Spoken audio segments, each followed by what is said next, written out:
Howdy, howdy, everybody out there in YouTube land. Today we're going to be talking about building a routine. So let's get started with a little bit of an opener for you. Nice little ring magic. We'll keep everything up here for you. I could even stand up. This is a great opportunity to stand up, right? Because then what we're going to do is we're going to show you that the ring is gone, but it returns to the finger. Now the nice part about that is that we can show you the ring. Yeah, you can actually hold on to that. We'll put it down here for you. Now the next thing I'll do is I'll just reach out a little bit and just say, hey, what's that? Looks like you had something on your shirt there. Ooh, buddies. So now we've got ourselves a nice little ribbon. Now for this moment we're going to actually sit down because you've got the ring and we've got this here and we want to be in frame. So we're going to take off the hat and that's going to be down here for you. Now we're going to take the ribbon and we're going to put it through the ring. Now this is a beautiful moment that you could either have your spectators do or you could do it. It really just depends on how you want to make the magic happen. So as you double knot the ribbon onto the ring, you can put it onto your finger and have them pull it, or you could just have it just melt through. Whew, that was tough. You see how tough that was to get through there? It actually came right through the ring and went right onto the ribbon, or went through the ribbon into the hat. Absolutely beautiful moment. Now you can just take the ribbon if you're done with it. You can just stretch it out as kind of like an applause cue, whatever you want to do, and then you can just get rid of it and back into the hand here.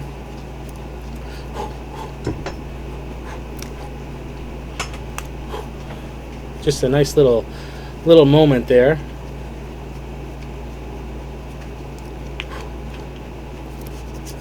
And the ribbon is gone. Beautiful. So now you're back to the ring, which is fine. Now you can bring the ring in later. That's something that we're going to talk about if you want to use it for that. But yeah, so that's the opener that we go with. It's a beautiful little opener for a close-up show, right?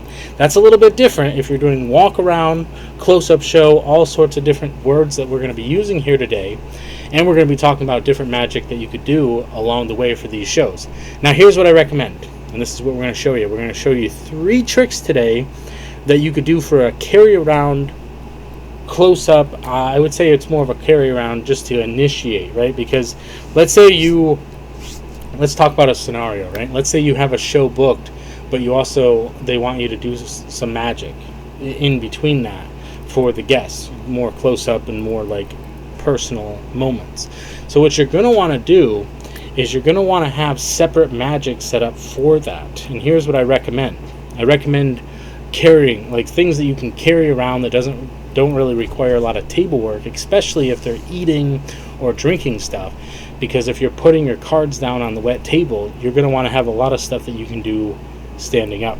Now here's something that I recommend. We've been doing these tricks on the channel for you, and this is just suggestions to start with. Let's say you've got some cards introduced to the story. Now I love color. Color is a very big deal for me. All the colors, doesn't matter what it is, they're all beautiful colors, right? So what I like to start with is maybe a little opener for the cards, right? If let's say the Ring Through Silk was an opener for, not even an opener per se, I mean it can be a great opener for a show.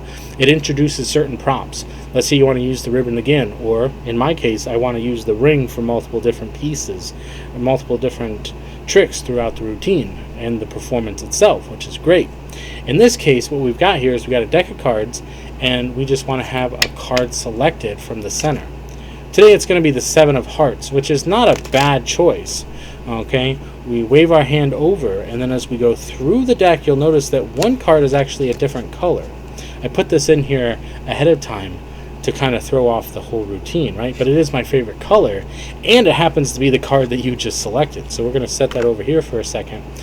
Now, probably should keep that in frame. Yeah, let's keep that in frame here. There it is. We've got some coins that you'll see here in a little bit. So there's your card over there. We're going to keep that over there for a second. Now what we're going to want to do is we're going to want to have another card selected, and that card today is going to be the 9 of Hearts. See, it's pretty close to your card. You could actually get those two confused if you look at them really quickly, like we did, right? Because you thought this was the 7, but we magically just made it turn. into the 9.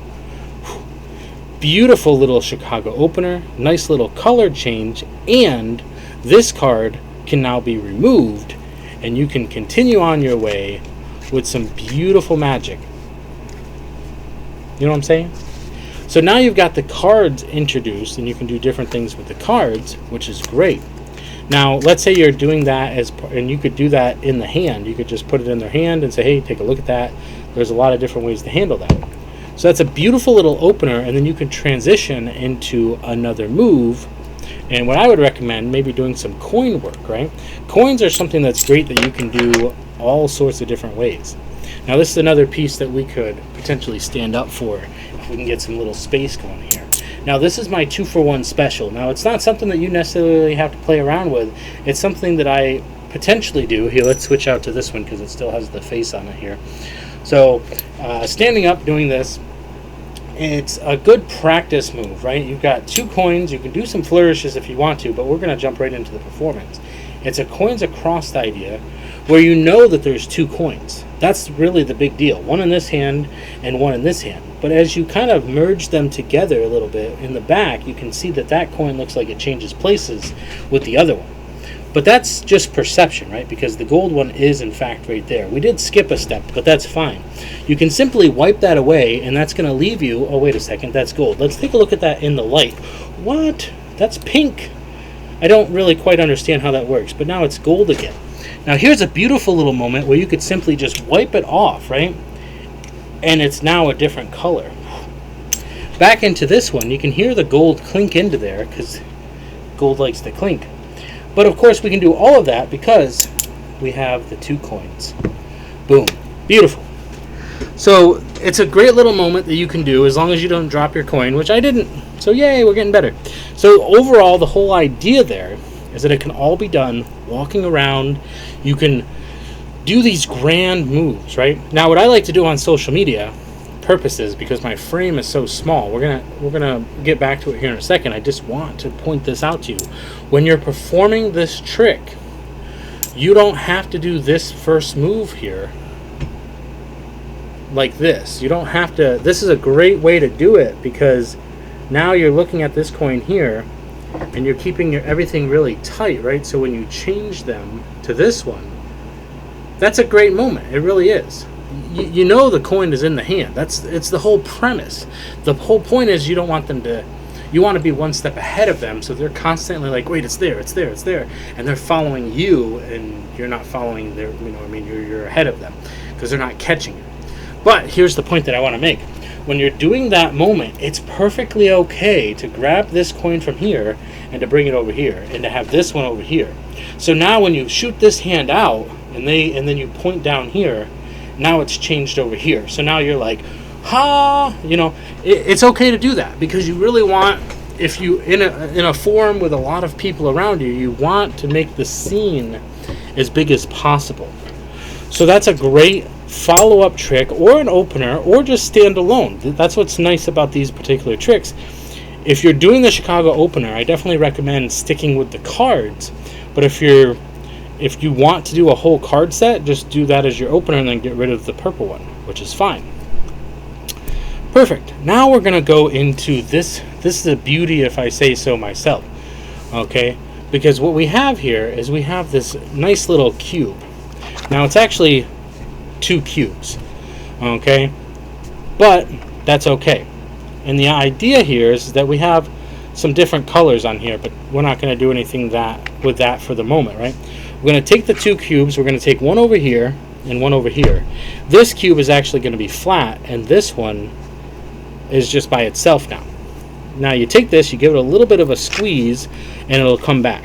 We still have this one here in this hand, and we have that one down there. When we drop this one to this hand, it now becomes flat, which leaves us with 2 beautiful pieces that you can now hand out. Okay, that's a 2-phase routine that you can utilize for the table. It's actually 3 because I opened it up with expanding the cube. Now, we've talked about this so much on the channel, but very briefly here again, I'm not exposing anything too insane because this is a toy. It's a magic toy But it can really offer and lend a very beautiful moment if we don't break it. So it offers this really beautiful moment. You can start off with one cube in your hand and just fairly cleanly have this tucked away, and then just roll them out. Say, hey, well, we got a double. Just as long as that spring doesn't come out. That's really the only bad thing that can happen.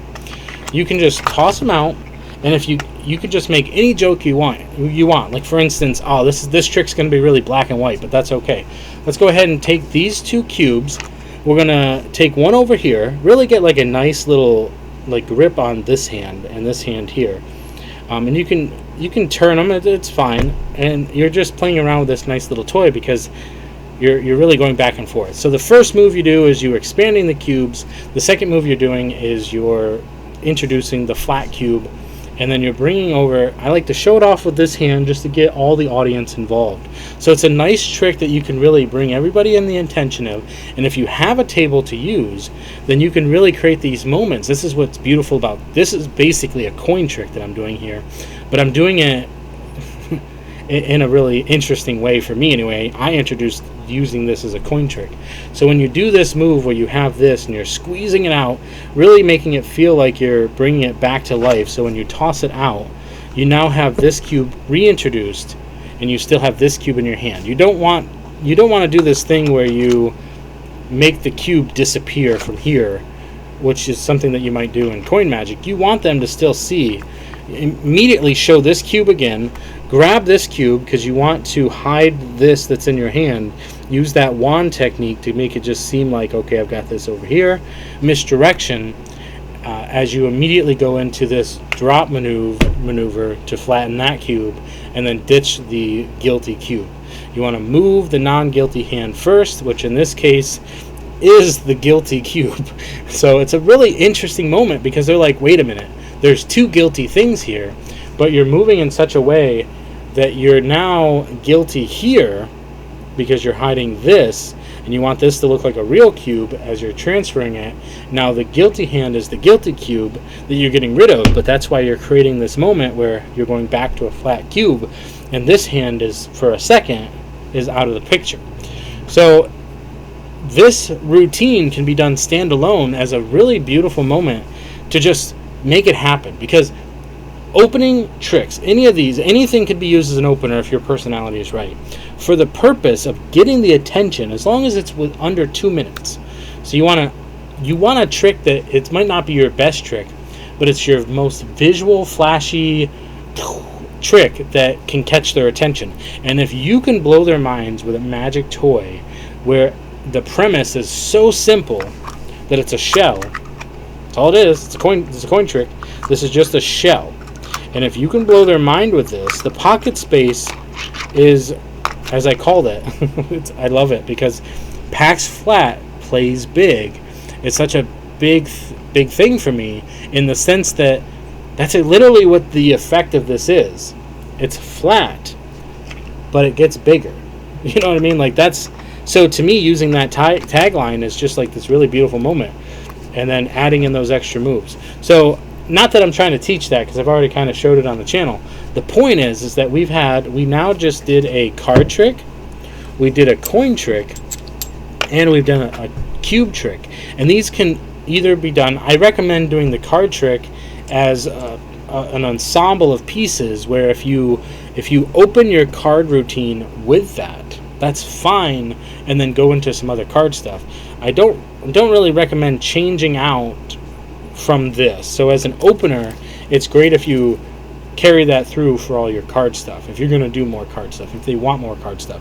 If you're like, oh, that went pretty well, why don't I go ahead and show you, like, and here's a good transition. We're going to talk about transitions and building your routine.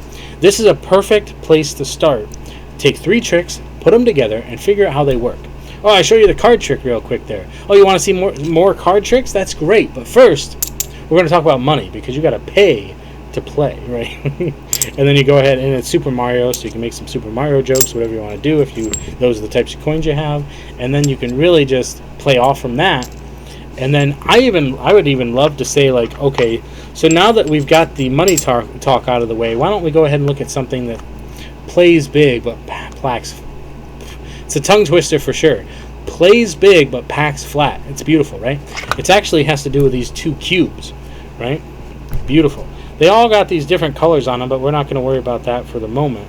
What we're actually going to do is we're going to take this cube over here and this cube over here, and then boom, now you have a flat cube and you have a not so flat cube. And the interesting thing about that is you'll notice that there's no green over here. See, remember I said about the color thing? We're not going to do anything with it. The color is actually over here now. That's really interesting. But why don't we go ahead and see if we can blow it up a little bit. Beautiful. See that right there? That's what we're talking about. The more you do this trick, the more that can happen. And if that happens, let's talk about a brief intermission of what happens when your tricks go awry. And this is a magic toy, right? You're like, oh, behind the scenes real quick. Let's go ahead and fix that. So you've got yourself two cubes here. You know, don't try to don't just stop your show. Just make a joke about pay no attention to the man behind the curtain, the great and powerful Oz. You know, that's fine. You know, you know he's a hoax, right? These are all tricks. Here we go. We got two of them right going on here. You got this one here, and you got this one here. We'll go ahead and drop that here, and that's now flat. Now you've got your two cubes, and not sure where the green is at, but the green can go back to the money. Like the green is in your pocket, so why don't we go ahead and get out the green so you can fill the hat or whatever. However you want to really make all that flow, that is fine. Make jokes, laugh at yourself. Don't make fun of the audience, but include them in the jokes so that you're not laughing at an individual person. You're taking away the accountability. Unless they're a heckler, then you can kind of do some interesting things to interact with them specifically, but save that, be very careful about how you handle the audience in that regard. So building a routine is about finding tricks that you can put together, finding good transitional pieces. Okay, you can come back to the cards once you do your show. Like if you're doing walk around, you can say, well, that was a great place to start. Let's go ahead and talk about, but you'll see more later once we get to the, but we're going to talk about money first, and then that way they're set up for the fact that you've got more card stuff coming later. So what it all comes down to, and we're going to do the sales pitch here. What it comes down to is this. You have to really kind of set the tone as one of them. But there's in the sales world, you have to really set the tone, okay? Time, right? You really want us to say, hey, you have a couple minutes to see some card, you want to see some magic, some card tricks, some coins, whatever, however you want to set it up. You have to give them a time limit, especially if they're already engaged in other activity. Because if it's a function, then they might already be engaged with people that they don't normally get to see or talk to. But if there's a magician involved, like, hey, look, I was hired to do the show, but I'm just walking around to give some people, to entertain some people one-on-one or, smaller groups for now. Is it okay if I do some magic for a couple minutes? Great, you've now just given them a time limit. Like, I'm not going to be here all day. It's just 5-10 minutes. Perfect. Okay? Then you have to make the offer of what it is that you're doing. And the great way that you need to set the offer for them. Now, obviously, if you're selling them something, that's a different thing. What you really want to do, though, is you want to establish how much time you're going to take, but then you really want to just say, hey, look, if I blow anybody's minds, we'll call the waiter over so they can get it cleaned up real quick. However you want to do it, you're really set there to entertain them. If you're a magician that focuses on the horror and the grotesque and the cringe, then just let them know, hey, look, if you need a bucket, just we'll grab one. Whatever you want to do, you're just making light of the situation, but let them know what kind of magic you do. Hey, look, if you're familiar with some classical magicians, that's not me. I'm not sawing anybody in half. I'm just going to do some card tricks for you. It's going to be great. Okay, so that's perfect. Tone, right? You're setting the tone, which is a beautiful little acronym. The need. What is the need for them? The need for them is, they're here at this function. Hey, this is just a great time to blow off some steam. Let's go ahead and get into it. It doesn't apply to everything that we're doing here, but you really want to let them know everything that you're trying to fulfill for them is that you want to have them have a good time, and then you're not going to take up too much of that time. Endorse. You got to set the endorsement by getting into the magic, right? You want them to feel positive about it. Wait for them to be like, hey, is that okay? Now, if you ask too many yes or no questions in sales, if you give somebody the opportunity to say no, they will say no. So what that applies to is if you're selling yourself on the street to do some close-up magic, try not to give them a yes or no. Try to give them open-ended questions that gets them motivated to see what you have to offer. So that's a great way to do it. Now, one way to do that is if you're busking, that's why you have these visual pieces. Like, for instance, I'll take a step back here for a second here. So I've actually introduced hat juggling into my workout, my setup. Okay? So what these are is these are very visual pieces that allows you to play big to a bigger audience, so that they can see what you have to offer, and then they may stop to see that, and you're like, if you like that, we got more coming your way. Here we go. Go into your other stuff. If you got a table, bring the table in. If you got kids, that are there, bring them in to do some spectator work. If you got some adults, bring them in. Just kind of try to include as many people as possible. But from the moment that you start your opening, even if you're doing a close-up show, if you're doing walk-around, or if you're doing a stage show, your opener should be something that is going to captivate them visually, maybe auditorily, but it's something that it's going to be like, hey, this guy knows what he's talking about, right? Because you want to, what's the word? I want to say endorse, but I just used, that's not the right word. You want, the definition is basically, you want to establish yourself, credibility, that's what it is. You want to establish credibility with your spectators by giving them this beautiful moment that they're like, oh, let's see something else. So that's really what building a routine is all about, transitioning your flows to other tricks. I gave you 3 tricks. So here's what I'm going to do. I'm going to put this challenge out there for anybody and everybody who wants to get involved with the performing aspect. So my big recommendation is, and we're going to cut this. This is going to be a beautiful little short if we can actually get it to work. Ha-cha! We're going to switch it up here real quick because sometimes it doesn't work for us. That's not the right one. We're going to take this little picture here. We're going to go full screen. Howdy, everybody out there in the wild. I'm putting out there a beautiful little video challenge for you today. If you want to check out the rest of the video, that'd be great. But here's what I want you to do. I want you to take 3 tricks, just 3 tricks that you know well enough that you feel comfortable performing, and put together a small little routine. It could be stand up, it could be sit down, whatever you want to do, and you can go ahead and drop the link to that video, put it down in the comments. You can email me, whatever you want to do. We're going to go ahead and we're going to take a look at these fantastic videos because we're building a routine today.